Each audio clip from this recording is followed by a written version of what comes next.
अब यहाँ से हमें दिखाया जाता है कि सभी लोग अनांता के साथ ल्यूनर बेस पर आ चुके होते हैं और वो बेस देखकर हयंगबिल भी कहती है कि ये बेस बिल्कुल वैसा ही है जैसा उसकी बड़ी बहन ने मेंशन किया था। और फिर तभी रूपा काफी तेजी से चिल्लाती है और जब सभी लोग ये जानने के लिए उसके पास आते हैं कि आखिर उसे क्या हो गया, फिर वे सभी को बताती है कि वो सभी लोग मून पर है और उसके समझ में नहीं आ रहा कि आखिर वे लोग मून पे रहकर सांस कैसे ले पा रहे हैं। फिर ब्लैकफुट उसको क्लियर करती है कि इस बेस पर एक रिले टावर है। रिले टावर बेसिकली एक ऐसा एनर्जी ट्रांसमीटर है जो कि हर एक लूनर बेस में मौजूद है और रिले टावर एक ब्रांच की पावर को सर्कुलेट करके रखता है जिससे वह हर एक लूनर बेस का एक सर्वाइवल इन्वायरमेंट क्रिएट करता है। और हर एक लूनर बेस के रिले टावर को एक ना तो एक सेफिरोन सिक्योर करके रखता है, लेकिन यहाँ पर एक भी नहीं है। रूपा के इस सवाल के जवाब में हयंगबिल उसको बताती है कि उन्होंने हाफ ऑफ द सेफिरोन को पहले ही डिफीट कर दिया है और इसी रीजन की वजह से यहाँ पर कोई सेफिरोन नहीं बचा और ये अबेंडेंड है। फिर इसके बाद ब्लैकफुट यहाँ पर ट्रांसफर डिवाइस को सेट करने के लिए लग जाती है ताकि इमरजेंसी के वक्त वे सभी लोग यहाँ से निकल सकें। और ब्लैकफुट की सिक्योरिटी के लिए लगातार अपने कुछ ट्रेन सोल्जर्स को रखती है और अनांता के साथ वे बाकी के सोल्जर्स को लेकर चले जाती है। अनांता और वे बाकी सभी लोग सेंट्रल बेस 4 से लेके 3 पर जा रहे होते हैं तो तभी वहाँ पर बर्नहार्ड कहता है, क्या ऐसा हो सकता है कि उन लोगों को अब तक भनक भी नहीं लगी हो कि हम यहाँ पर आ चुके हैं। इसके जवाब में हयंगबिल कहती है कि हमें इतना लापरवाह नहीं होना चाहिए, एनिमी कहीं से भी आकर हम पर हमला कर सकते हैं। एंड जब रूपा रूबी की तरफ देखते हुए कहती है कि वे काफी देरी तक अपने ह्यूमन फॉर्म में है, आखिर ऐसा है क्यों, तो रूपा के इस सवाल को सुनकर रूबी नर्वस होकर उसको कुछ नहीं कहता एंड फिर तभी लगातार उन सभी को अपने सामने देखने के लिए बोलती है, जहाँ पर वो देख पाते हैं कि सेंट्रल बेस 3 पर एक चमकती हुई रोशनी आ रही है। सेंट्रल बेस 3 पे पहुंचते ही वे लोग देख पाते हैं अपने सामने रिले टावर को और थोड़ी ही देर में रिले टावर के सामने उनको एक बंदा दिखाई देता है जो कि और कोई नहीं उनका पुराना दोस्त आउल है। आउल को देखकर लगातार काफी गुस्से के साथ उससे पूछती है कि आखिर क्यों आउल ने उनको धोखा दिया। इसके जवाब में आउल उनको कहता है कि कॉमरेड्स तो उसने कभी भी उनको माना ही नहीं था, उसने बस गियो के ऑर्डर्स को फॉलो किया और अपने मिशन को अंजाम दिया। और ये कहते ही जैसे ही आउल अपनी स्वॉर्ड निकालता है तो कई सारे जमीन के अंदर से इविल बींग्स निकलते हैं। वहाँ पर मौजूद सभी इविल क्रिएचर्स की तादाद लगातार की यूनिट से काफी ज्यादा होती है एंड तभी ही आउल अपने मन में सोचता है कि ये सारे के सारे इविल क्रिएचर्स ब्रांच की पावर को अचीव करके एक इंकारनेशन बनना चाहते हैं और उस पावर को अचीव करने के लिए वो कुछ भी कर सकते हैं। अनांता, तुम्हें सच में इतने सारे इविल बींग्स को हराने के लिए अपना पूरा दम लगाना ही होगा। एंड जब अनांता अपनी पूरी एनर्जी इन जैसे छोटे मोटे बींग्स पर वेस्ट करेगा तो उसके पास इतनी एनर्जी होगी ही नहीं कि वो उसको हरा पाए। फिर तभी ही हम देखते हैं कि रूबी अपना हुड निकालकर बाहर आता है और अपनी पावर कैकुलियन से जमीन पर कई बड़ी चीज की एक गड्ढा बना देता है जिससे कुछ इविल बींग्स जलने लगते हैं। और हम देखते हैं कि रूपा जिसको समझ रही थी कि ये रूबी है, एक्चुअल में वो होता है रैकलेट जो कि रूबी के साथ फ्यूज हो चुका है। एंड रूबी की फायर पावर के साथ वे सभी मॉन्स्टर गर्मा गर्म चीज की लहर के सामने टिक नहीं पाते और आउल भी ये देखकर शॉक्ड होता है कि रैकलेट आखिर यहाँ पर कर क्या रही है। एंड फिर उसके बाद लगातार की यूनिट और वहाँ पर मौजूद इविल बींग्स के बीच में फाइट शुरू हो जाती है जहाँ पर वे सभी लोग उन इविल बींग्स को काफी आसानी से हैंडल कर रहे होते हैं। एंड तभी ही अनांता उड़ते हुए उस भीड़ से बाहर निकलता है और ठीक आउल के सामने आ जाता है। आउल उसके पास आते हुए कहता है कि तुमने लड़ाई के मैदान में एक बच्ची को लाकर सच में बहुत बड़ी गलती कर दी। और अनांता उसको बताता है कि वे इस लड़ाई के मैदान में खुद उसको नहीं लाया, ये उसकी अपनी मर्जी थी। और हम देखते हैं कि अनांता ने उस वक्त रैकलेट और रूबी की बीच की कन्वर्सेशन सुन ली थी जो कि हमने पिछले चैप्टर की वीडियो में देखी थी। फिर अनांता रैकलेट को थोड़ी देर के लिए पीछे हटने के लिए बोलकर आउल के पास आते हुए कहता है, मुझे याद है जिस वक्त मैं बहुत ज्यादा घायल था तो तुमने मुझे कुछ घाव दिए थे और तुम्हारे और मेरे बीच में एक छोटी सी लड़ाई भी हुई थी, तो चलो अब तुम भी ठीक हो और मैं भी, अब उस अपनी पुरानी लड़ाई को खत्म किया जाए। एंड फिर आउल भी अनांता से फाइट के लिए तैयार हो जाता है और दोनों ही एक दूसरे पर टूट पड़ते हैं। एंड हम देखते हैं कि रैकलेट दूर से अनांता और आउल की फाइट को देख रही होती है जहाँ पर आउल अपने अटैक वेडेंट शिफ्ट से अनांता पे मल्टीपल स्ट्राइक्स देता है। जिन सभी मल्टीपल स्ट्राइक्स को झेलकर भी अनांता फिर से फाइट में खुद को ओवरकम करता है। आउल पीछे हटकर इससे पहले खुद को संभालता अनांता एकदम से उसके ऊपर आकर अटैक करता है, लेकिन आउल नीचे झुककर अनांता पे टैलोन ऑफ द रैप्टर से काफी गहरा स्कार मारता है। इस अटैक के बावजूद अनांता आउल के फेस पर एक खिंचा के पंच मारता है, जिससे आउल का हेलमेट गिर गया था। एंड अपने हेलमेट से अनांता के अटैक से बचने के बाद अनांता उससे कहता है कि मैं देख पा रहा हूँ जो तुम्हारे अटैक्स है वो पहले से काफी कमजोर है।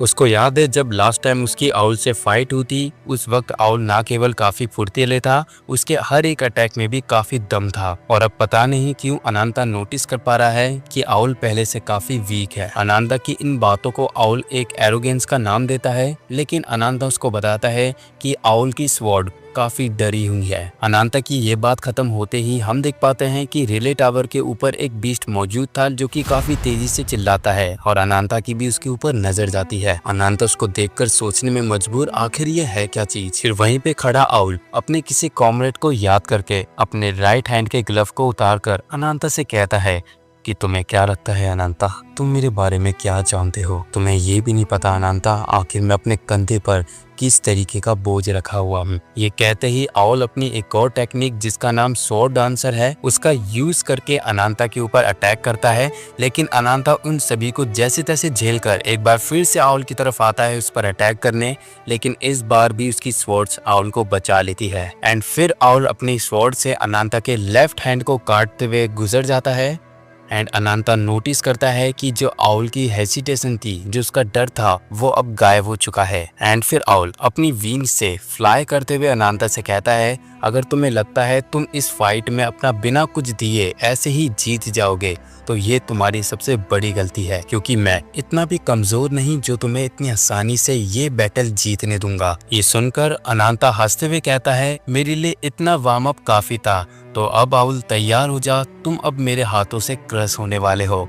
ये कहते ही अनांता अपनी पूरी फॉर्म में आ जाता है। एंड अनांता की भी ट्रू फॉर्म देखने के बाद आउल की भी सांसें थम जाती है कि अब तो ये पूरी फॉर्म में आ गया।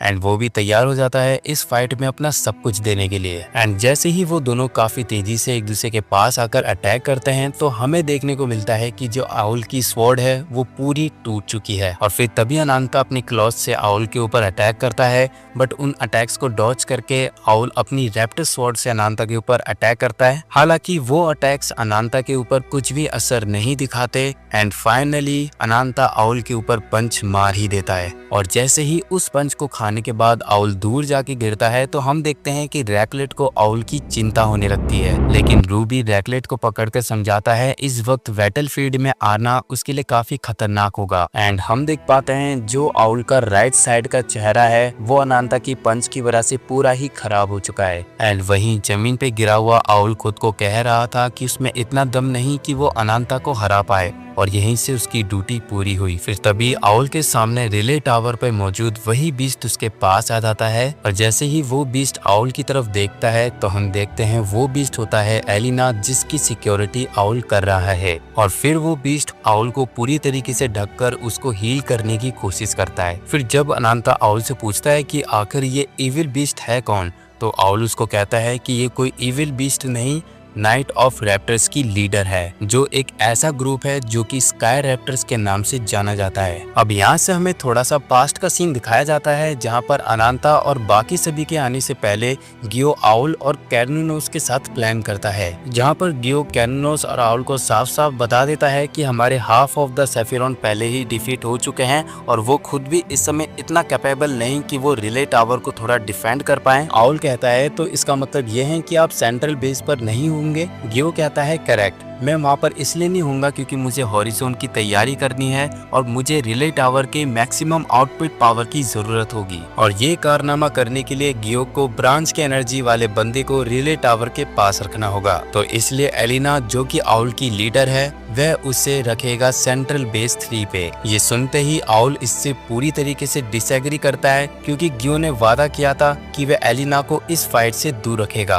गियो उसको समझाता है कि उसने अपना वादा नहीं तोड़ा है। उसने ये कहा था अगर आउल अपना स्पाई का मिशन सक्सेसफुली कंप्लीट कर लेता है तो वो एलिना को एक फ्लॉड फेलर के नाम पर डिसमिस नहीं करेगा। डिसमिस का मतलब आप लोग समझ रहे हो ना, वो उसको मारेगा नहीं। एल्फिक गियो अपनी बात पूरी करते हुए कहता है कि वह आउल को एलिना के सपोर्ट के लिए असाइन करेगा, और गियो के इस फैसले से आउल बिल्कुल भी खुश नहीं होता। फिर इसके बाद हमें प्रेजेंट का सीन दिखाया जाता है, जहाँ पर आउल एलिना की पावर से अच्छा खासा हील हो चुका था, एंड इसके लिए आउल माफी भी मांगता है एलिना से, क्योंकि उसका इस्तेमाल किया जा रहा है आउल को हील करने के लिए। और उसके बाद वह अपने हेलमेट को वापस पहनकर अपनी ट्रू फॉर्म में आने लगता है, जहां पर वो अनांता से कहता है कि वह उसको अब दिखाएगा कि आखिर स्काई ऑफ वेक्टर्स है कौन। एंड इतना कहते ही आउल हवा की तेजी से आकर अनांता के लेफ्ट हैंड को अलग कर देता है और इसी के साथ में उसको ये धमकी भी देता है कि वह अब अनांता को सांस लेने तक का भी मौका नहीं देगा। और फिर आउल की बात सुनकर अनांता भी पूरे जोश में आ चुका था, अगर दम है तो करके दिखा। फिर उसके बाद हम देखते हैं कि आउल अपनी स्वॉर्ड आर्ट का इस्तेमाल करता है, जिसका नाम होता है पेयर्ड विंग्स शेयर्ड फेट। फिर उसके बाद अनांता भी अपनी विंग्स का इस्तेमाल करते हुए तेजी से आउल की तरफ बढ़ता है। अनांता को अपने पास आता हुआ देख आउल उसके ऊपर हमला कर रहा था, लेकिन अनांता उसके सभी हमलों से खुद को बचा रहा था एंड साथ ही में उस पर अपना गहरा वार करने के लिए भी तैयार था।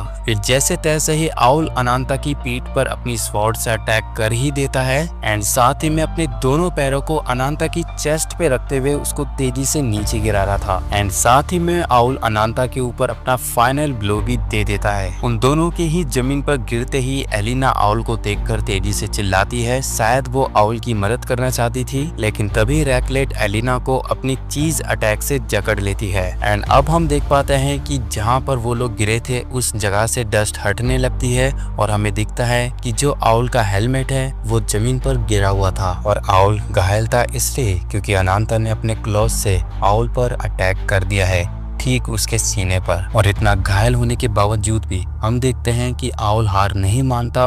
वो फिर से अपनी टेक्निक रेक्टर स्कार से अनांता की चेस्ट पर एक बार फिर से हमला करता है, लेकिन अब तक बहुत देरी हो चुकी थी और हम देखते हैं कि आउल अपनी वापस ह्यूमन फॉर्म में आ जाता है और वो अनांता से कहता है कि वो एक ऐसा इमोर्टल है, अगर उसके हार्ट पर हमला कर भी दिया वो फिर से रीजनरेट हो जाएगा। फिर हम देखते हैं कि आउल अपने जिस हाथ से अनांता पर हमला करने वाला था उस हाथ को ही अनांता ने पूरा अलग कर दिया है। फिर हम देखते हैं कि रैकलेट आउल का नाम चिल्लाते हुए उसके पास आती है एंड आउल उसके सर पर हाथ रखते हुए सबसे पहले तो उससे माफी मांगता है कि वह उसे इस तरीके से छोड़ के गया, लेकिन फिर भी उसको अभी भी जाना होगा। एंड फिर जब आउल खड़ा होकर वहां से जा रहा होता है तो अनांता उससे पूछता है कि आखिर उसके लास्ट वर्ड क्या है। आउल एलिना की तरफ जाते हुए अनांता को बताता है कि सेंट्रल बेस 2 पे ग्यो नहीं है, तो वो उसे वहां पर नहीं मिलने वाला और अब तक लगातार और उसके यूनिट ने भी सभी इविल बींग्स को हरा दिया है। एंड आउल एलिना के पास जाकर उससे कहता है कि एलिना, मेरे पास कुछ है जो मैं तुम्हें बताना चाहता हूँ। अब हम देखते हैं कि owl knights of the raptors का एक छोटा सा पास्ट एली को बताता है, जहां पर नाइट्स ऑफ द रैप्टर्स का सभी ग्रुप साथ में प्रैक्टिस कर रहे होते हैं और उस वक्त हमें देखने को मिलता है कि जो दो लोग आपस में प्रैक्टिस कर रहे होते हैं वो होते हैं आउल और एली। आउल अपनी शार्प स्वॉर्ड्समैनशिप के साथ एली को डिफीट कर देता है और एली भी अपनी डिफीट एक्सेप्ट कर लेती है। फिर वहीं जब एली थोड़ा सा मुस्कुराती है तो उसकी प्यारी सी मुस्कान देखकर आउल थोड़ा सा नर्वस हो जाता है और इसी अपॉर्चुनिटी का फायदा उठा के एली आउल को हरा देती है। फिर जब ये फ्रेंडली मैच एंड होता है तो हमें दिखाया जाता है कि आउल को एक बड़े चर्च में बुलाया जाता है उसको सम्मान देने के लिए, और जो शख्स आउल की स्वॉर्ड्समैनशिप को सम्मान देता है, मतलब कि ग्रेट करता है, वो शख्स होता है गियो। आउल अपनी काबिले तारीफ वाली स्वॉर्ड्समैनशिप के साथ एक finally knights of the raptors का मेंबर बन जाता है, जहां पर सभी उसकी इस अचीवमेंट के लिए खुश हो रहे होते हैं। तो हमें वहीं पर पता चलता है कि एली किसी और को प्यार करती है और ये चीज आउल को बिल्कुल भी पसंद नहीं आती। फिर हमें दिखाया जाता है नाइट्स ऑफ द रैप्टर्स अपने पहले मिशन पर निकलते हैं एक जायंट ड्रैगन को मारने के लिए।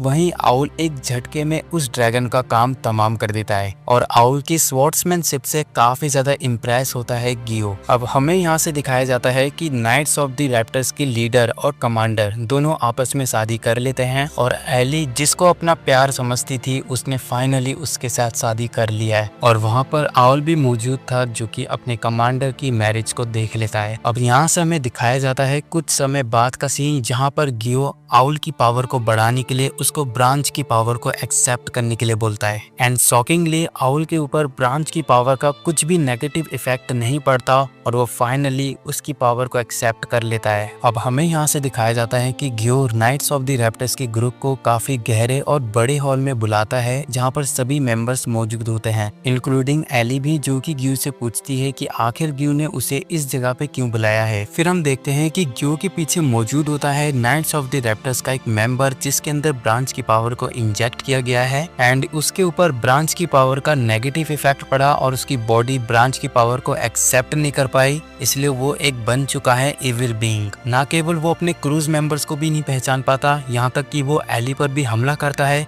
हालांकि एली उसके अटैक से बच जाती है, बट एली के प्रोटेक्शन के लिए आउल भागते हुए आता है और एक झटके में उस मॉन्स्टर को खत्म कर देता है। उस मॉन्स्टर का सिर जमीन पे गिरते ही हम देखते हैं कि एली काफी ज्यादा इमोशनल हो जाती है एंड हमें पता चलता है कि वो मेंबर एली का हस्बैंड होता है, जिसको ग्यू ने ब्रांच की पावर दी। एंड फिर ग्यू बताता है कि उनके कमांडर ने ही ग्यू के सामने आकर ये रिक्वेस्ट रखी थी कि ग्यू ब्रांच की पावर उसको दे ताकि वो और भी ज्यादा ताकतवर बने, बट उसकी बॉडी ब्रांच की पावर को झेल नहीं पाई और उस पर नेगेटिव इफेक्ट के कारण वो बन गया एक इविल बीइंग। आउल भी ये सब कुछ देखकर हैरान था कि आखिर यहाँ पर चल क्या रहा है। फिर तभी ग्यू वहाँ पर मौजूद सभी से कहता है कि वो यहाँ पर सभी को ब्रांच की पावर देगा और जिसको भी ब्रांच एक्सेप्ट करता है उसकी पावर 2 गुना बढ़ जाएगी और यहाँ पर जो भी वीक निकला वो बन जाएगा एक इविल बीइंग। फिर तभी हम देखते हैं एली गुस्से में चिल्लाती है और सभी नाइट्स ऑफ द रैप्टर्स को ग्यू के ऊपर हमला करने के लिए बोलती है। आउल उन सभी को रुकने के लिए इससे पहले बोल पाता,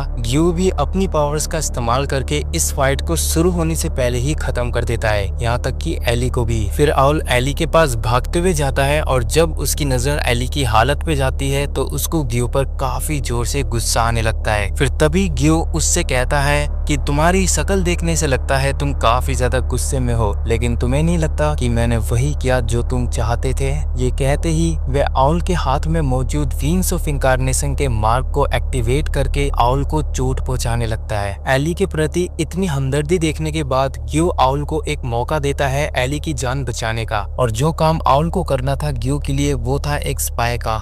ये कहते ही वे सबसे पहले एली को जिंदा करता है ब्रांच की पावर से एंड ऑब्वियसली एली के ऊपर ब्रांच की पावर का नेगेटिव इफेक्ट होता है, इसलिए वो इविल डीमन बन जाती है। फिर गियो आउल से कहता है एलिन, जो कि नाइट्स ऑफ द रैप्टर्स की लीडर थी, यहाँ तक कि वो भी ब्रांच की पावर को झेल नहीं पाई, लेकिन आउल तुम खास हो जिसने खुद को साबित करके दिखाया है। फिर आउल रोते हुए गियो से कहता है कि वह एली को पहले के जैसा कर दे, लेकिन ग्यू उसको बोलता है ऐसा सपने में भी पॉसिबल नहीं है। अब जो काम वो कर सकता है वो है सिर्फ एली की ब्रांच को तोड़कर उसको मारने का, लेकिन वहाँ मौजूद आउल एली को मरने देने के लिए राजी बिल्कुल भी नहीं होता। फिर वह ग्यू से कहता है अगर किसी भी तरीके से वो एली की जान बचा सकता है तो वो उसके लिए कुछ भी करेगा, भले ही उसको अपनी ही जान गंवानी पड़े। और आउल की बात सुन ग्यू उसको चांस देता है एली को बचाने का। अब यहाँ से अगला सीन हमें सीधा 11 साल बाद का दिखाया जाता है, जहाँ पर आउल एली से मिलने आया होता है इतने साल बाद भी, और वहाँ पर गियो भी मौजूद होता है जिसने एली को इतने साल तक संभाल के रखा है। फिर गियो आउल को कहता है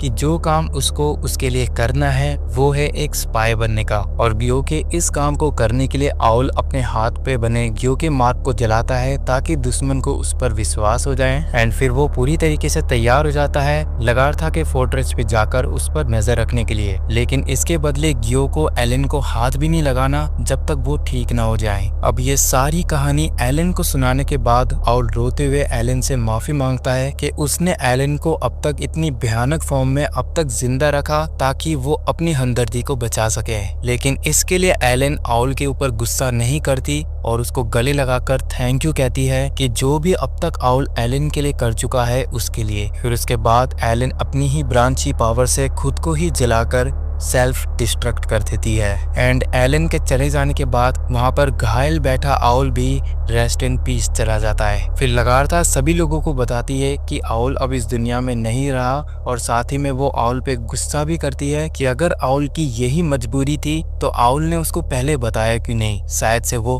उसकी मदद कर पाती। फिर अनांता सभी को बताता है कि आउल के आखिरी शब्द ये थे जहाँ पे आउल ने बताया था कि गियो सेंट्रल बेस 2 पर नहीं है। फिर जब बर्नहर्ड कहता है क्या अब वो लोग प्लान के अकॉर्डिंग काम नहीं करेंगे, तो अनांता उसे समझाता है कि वे इतने आसानी से आउल पर विश्वास नहीं कर सकता, क्या पता वो झूठ बोल रहा हो, इसलिए वो बस अपने प्लान के अकॉर्डिंग ही चलेंगे क्योंकि इसके अलावा उनके पास कोई ऑप्शन नहीं है। फिर रूपा सभी से कहती है कि उन्हें रैकलेट को ब्लैकफुट के पास भेज देना चाहिए जहाँ पर वो भी सेफ रहेगी, बट तभी ही हम देखते हैं कि वहाँ का एग्जिट बंद हो जाता है और अब इनके पास वापस जाने का भी ऑप्शन नहीं है। फिर अनांता उन सभी से कहता है अब पीछे जाने का कोई मौका नहीं बचा है, अब हम बस ग्यू से ही सीधा लड़ाई करेंगे। एंड साथ ही में अनांता ये भी सोचता है अगर ग्यू सेंट्रल बेस 2 पे नहीं है तो वो कहीं ना तो कोई किसी सीक्रेट जगह पे बैठकर प्लान कर रहा होगा। बट उसको इससे बिल्कुल भी फर्क नहीं पड़ता, वह कैसा ना तो कैसे करके उसको ढूंढ कर मार ही डालेगा। फिर हमें दिखाया जाता है कि हमारे हीरो सेंट्रल बेस 2 पर आ चुके होते हैं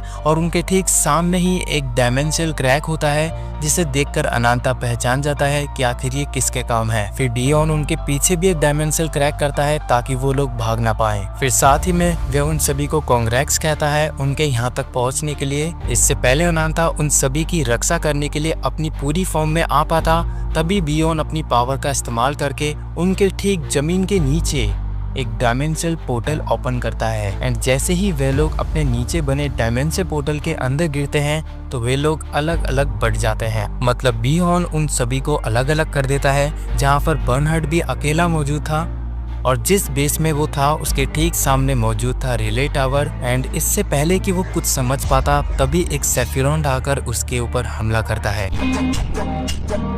फिर डियोन कहता है कि उसने सभी हीरोज को उन सेफिरॉन्स के सामने भेजा है जहां पर उनका एग्जीक्यूशन कंफर्म है, जहां पर टर्किन का सामना हो रहा है 5th सीट के सेफिरॉन कर्कस से। एंड अकेली मौजूद नाडिया के सामने होती है किसाहुल्गा। एंड वही हयनबल एंड रैकलेट के सामने होता है जिस। एंड अगले बेस में 1st सीट की सेफिरॉन एबिस का मुकाबला है हमारे हीरो अनांता से। सो गाइस आई नो मैं जानता हूँ वीडियो हमेशा की तरह बट तुम्हें भी पता होगा क्वालिटी वीडियो बनाने में थोड़ा सा टाइम भी लगता है। एंड तुम तो जानते ही होंगे कि मैं जॉब करता हूँ, तो जॉब और थोड़ा सा अपना कंटेंट क्रिएटर का काम मैनेज करना थोड़ा मुश्किल हो जाता है। तो इसी रीज़न की वजह से वीडियो डिले हो जाती है, लेकिन मैं अपना बेस्ट दूंगा और इस बार तो मैं डेली वीडियो डालने का पूरा कोशिश करूंगा। एंड यहाँ से तुम्हारी मर्जी है कि तुम इस वीडियो को लाइक देते हो या नहीं देते हो, लेकिन अगर तुम्हें दिखने लगे मैं चैनल पर रेगुलर वीडियो डाल रहा हूँ और पहले से अपना बेस्ट दे रहा हूँ, तो तुम्हें इस चीज का वादा करना होगा, तब तो तुम्हें सपोर्ट करना ही है। क्योंकि जहाँ तुम्हारा कैप्टन लूफी मेहनत कर रहा है वहीं उसकी क्रू उसको सपोर्ट करने में पीछे कैसे रह सकती है।